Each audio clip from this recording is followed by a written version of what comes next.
देखिए हम लोग आज क्लास 10th के सब्जेक्ट केमिस्ट्री के चैप्टर फर्स्ट जो है हम लोग को पढ़ना है केमिकल रिएक्शन। लेकिन उसको जानने से पहले कुछ बेसिक कॉन्सेप्ट ऑफ केमिस्ट्री के बारे में सबसे पहले हम लोग जानेंगे। ठीक है, साइंस को मेनली 3 टाइप्स में डिवाइड किया जाता है, फिजिक्स, केमिस्ट्री और बायोलॉजी। ठीक है, वो वही साइंस का ब्रांच है जो केमिस्ट्री, जिसके बारे में आज हम लोग पढ़ेंगे। ठीक है, इस केमिस्ट्री का अगर हम लोग फादर का बात करते हैं तो इसके फादर जो है एंटोनी लेवाइजर हैं। इन्होंने इस सब्जेक्ट केमिस्ट्री में बहुत बड़ा योगदान दिया है। Antoine Lavoisier, law of conservation of mass जो आप क्लास 9th में पढ़ के आए होंगे, ये एंटोनी लेवाइजर का ही दिया हुआ है कॉन्सेप्ट। ठीक है, सबसे पहले हम लोग चैप्टर 1 पहले पढ़ने से पहले कुछ बेसिक कॉन्सेप्ट ऑफ केमिस्ट्री के बारे में पढ़ेंगे। ठीक है, ध्यान दीजिए, इसमें बेसिक कॉन्सेप्ट ऑफ केमिस्ट्री के बारे में हम आपको क्या बताएंगे। सबसे पहले एलिमेंट्स के नेम के बारे में बताएंगे, एलिमेंट्स का सिंबल बताएंगे, एटॉमिक नंबर बताएंगे, एटॉमिक मास बताएंगे, इलेक्ट्रॉनिक कॉन्फ़िगरेशन बताएंगे, इसका वैलेंसी बताएंगे। ठीक है, कि कोई भी एलिमेंट्स का हम लोग वैलेंसी कैसे निकालते हैं, इलेक्ट्रॉनिक कॉन्फ़िगरेशन कैसे निकलता है, मैक्सिमम नंबर ऑफ सेल किस ऑर्बिट में होता है, किस में कितना सेल एग्जिस्ट करेगा। ठीक है, उसके बाद सब एटॉमिक पार्ट ऑफ इलेक्ट्रॉन जो है सब एटॉमिक पार्ट ऑफ एटम जो हम लोग इलेक्ट्रॉन, प्रोटॉन और न्यूट्रॉन के नाम से जानते हैं। ठीक है, तो इलेक्ट्रॉन, प्रोटॉन और न्यूट्रॉन, इसके बारे में हम बताएंगे कि आपका वो कितना, उनका खोज कौन किया, उसका चार्ज का कैसा नेचर होता है, उस पे चार्ज कितना होता है। ठीक है, सबसे पहले तो हम वैलेंसी निकालने के बारे में सोचते हैं। ठीक है, अब ध्यान दीजिएगा कि यहाँ जो है एलिमेंट्स नेम है। ठीक है, उसके बाद इसका सिंबल हो गया। 118 एलिमेंट्स है। ठीक है, लेकिन 2-4 हम एग्जांपल लेके आपको वैलेंसी निकालने के बारे में सबसे पहले क्या करेंगे, हम बताएंगे। ठीक है, उसके बाद ये क्या हो गया, सिंबल हो गया, आपका एटॉमिक नंबर हो गया, उसके बाद आपका एटॉमिक मास हो गया, उसके बाद आपका इलेक्ट्रॉनिक कॉन्फ़िगरेशन है, उसके बाद वैलेंसी हो गया। ठीक है, elements name, symbol, atomic number, atomic mass, electronic configuration और वैलेंसी के बारे में पढ़ेंगे। ठीक है,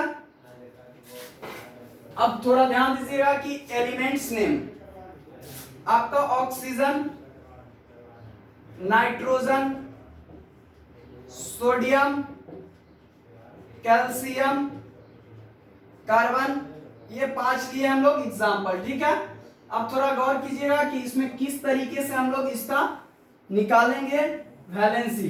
ठीक है, सबसे पहले ऑक्सीजन का हम सिंबल का बात करते हैं तो O होता है, नाइट्रोजन का आपका N होता है, सोडियम का Na होता है, कैल्शियम का C होता है, कार्बन का C होता है।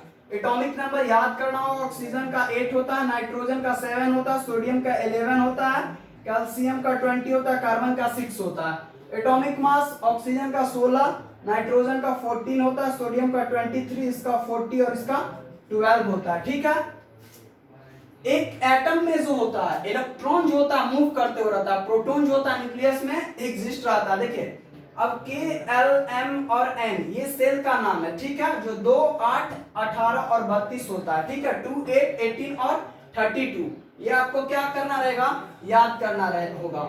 अगर ये याद नहीं रहेगा तो ये जो फॉर्म में एग्जिस्ट करता है 2n² का, आप n का वैल्यू एक बार अगर 1 लीजिए तो ध्यान दीजिएगा कि 2 इंटू 1 का स्क्वायर क्या हो जाएगा, 2 हो जाएगा, 2 इंटू 2 का स्क्वायर क्या हो जाएगा, 4 2 से आपका 8 हो जाएगा, 2 इंटू 3 का स्क्वायर क्या हो जाएगा, आपका 18 हो जाएगा, 2 इंटू 4 का स्क्वायर क्या हो जाएगा, 32 होगा। इसी तरीके से क्या होगा आपका 2n² के फॉर्म में K, L, M, N जो है आपका क्या होता है, एग्जिस्ट करता है। ठीक है, एक चीज और याद रखिएगा कि कोई भी नंबर में इलेक्ट्रॉन और प्रोटॉन का जो संख्या डिपेंड करता है वो आपका एटॉमिक नंबर पे। ठीक है, atomic number equal to number of electron equal to number of proton होता है। ठीक है, ये जो आपका जो टॉपिक है some basic concept of chemistry, ये आपका क्लास 9th के लिए भी यूजफुल होगा, ये सब उसमें भी पढ़ना था। ठीक है, उसको आपको पहले रिवाइज करवा दें। उसके बाद हम गौर करेंगे कि मेटल और नॉन मेटल के बारे में। पहले ही बताएं कि जो इलेक्ट्रॉन को डोनेट करता है वो आपका मेटल कहलाता है, जो इलेक्ट्रॉन को एक्सेप्ट करता है वो आपका नॉन मेटल कहलाता है। ना डोनेट कर सकता है ना एक्सेप्ट कर सकता है, वो आपका क्या होगा, मेटलॉइड होगा। मेटलॉइड का एक और पहचान है कि जब आप उसका इलेक्ट्रॉनिक कॉन्फ़िगरेशन कीजिएगा तो लास्ट ऑर्बिट में जो होगा नंबर ऑफ इलेक्ट्रॉन 8 हो जाता है, ठीक है, वो जो होगा आपका क्या होगा, मेटलॉइड होगा, ठीक है। ये 2n² के फॉर्म में क्या करता है, एग्जिस्ट करता है, ठीक है। अब क्या बताएं कि एक फार्मूला आपको पहले ही बताएं कि atomic number equal to number of electron equal to number of proton होता है। गौर कीजिएगा कि 1 2 3 4 5 6 7 और 8, 1 से लेके हम 8 तक काउंटिंग किए। ध्यान दीजिएगा कि 4 या 4 से कम अगर लास्ट ऑर्बिट में नंबर ऑफ इलेक्ट्रॉन होगा तो वही उसका वैलेंसी हो जाएगा। लेकिन अगर 4 से ज्यादा, अगर 5 हो जाए, 6 हो जाए, 7 हो जाए, तो उसमें कितना ऐड करेंगे, जो 8 हो जाएगा वही वैलेंसी होगा। और 8 वाला जो होता है उसका वैलेंसी क्या होता है, 0 होता है। तो ऑक्सीजन का एटॉमिक नंबर क्या है, 8 है। इसका इलेक्ट्रॉनिक कॉन्फ़िगरेशन करते हैं तो 2 और 6 हो जाएगा। नाइट्रोजन का क्या हो जाएगा, 2 और 5 हो जाएगा। सोडियम का क्या हो जाएगा, 2 8 और 1 होगा। कैल्शियम का क्या हो जाएगा, 2 8 और 2 हो जाएगा। कार्बन का क्या हो जाएगा, 2 और 4 हो जाएगा, ठीक है। अब पहले ही हम बताएं, ध्यान दीजिएगा थोड़ा, 6 क्या 4 से ज्यादा है ना, 6 में कितना जोड़ेंगे तो 8 होगा, तो 2, इसका वैलेंसी क्या हो जाएगा आपका 2 हो जाएगा। यहाँ 5 है, 5 में कितना ऐड करेंगे जो इसका वैलेंसी, 5 में कितना ऐड करेंगे जो 8 होगा, 3, तो इसका वैलेंसी क्या हो जाएगा, 3 हो जाएगा। सोडियम 1 है, 4 से कम या 4 वाला का वही वैलेंसी हो जाएगा, समझे। इसी तरीके से हम valency, electronic configuration, atomic mass, atomic number, symbol और एलिमेंट्स के बारे में हम लोग डिफाइन करेंगे, ठीक है। ठीक है, इसको सबसे पहले अब हम इरेज करते हैं।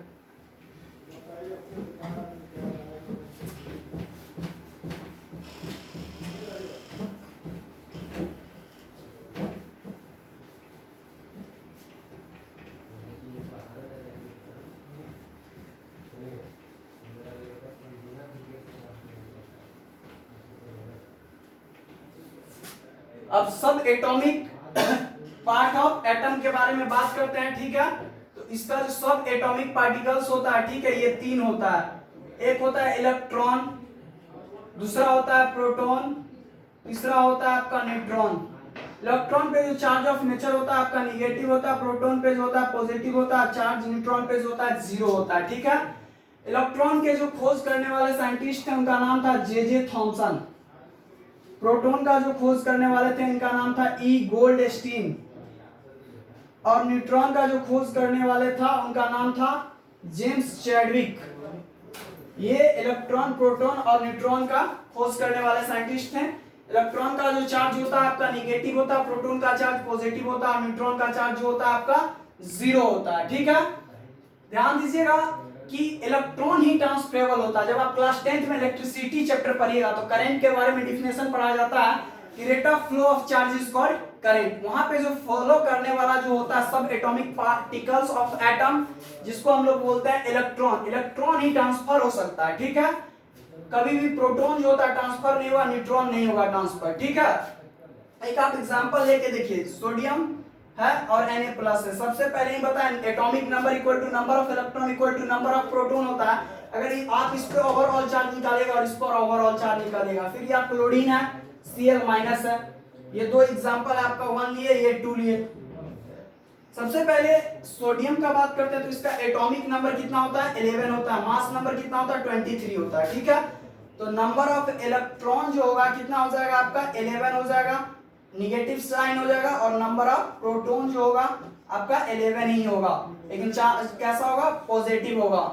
लेकिन यहाँ गौर कीजिएगा, पहले ही बताएं कि पॉजिटिव साइन होगा तो इलेक्ट्रॉन को क्या करेगा, डोनेट करेगा। ये क्या है, 11 है, यहाँ 1 दे दिया तो क्या हो जाएगा, -10 बचेगा इसके पास इलेक्ट्रॉन।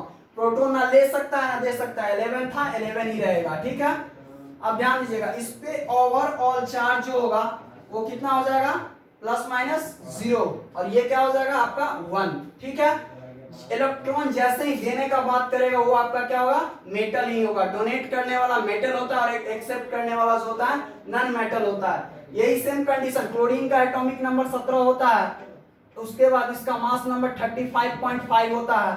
नंबर ऑफ इलेक्ट्रॉन का बात करते हैं तो इसमें कितना होता है 17 होता है साइन के साथ, और प्रोटॉन भी आपका 17 होता है, लेकिन ये -1 है, इसका मतलब क्या कि एक इलेक्ट्रॉन वो एक्सेप्ट किया होगा। -7 ये क्या हो जाएगा -18 और ये आपका 17 हो जाएगा, आपका ये क्या हो जाएगा 0 और ये आपका -1। ठीक है, यही कुछ कॉन्सेप्ट था, बेसिक कॉन्सेप्ट ऑफ केमिस्ट्री। उसके बाद जब आप नेक्स्ट वीडियो में हम आपसे मिलेंगे तो आपका जो सबसे पहला चैप्टर क्लास 10 में पढ़ना है केमिकल रिएक्शन, उसके बारे में हम बताएंगे। ठीक है, थैंक यू।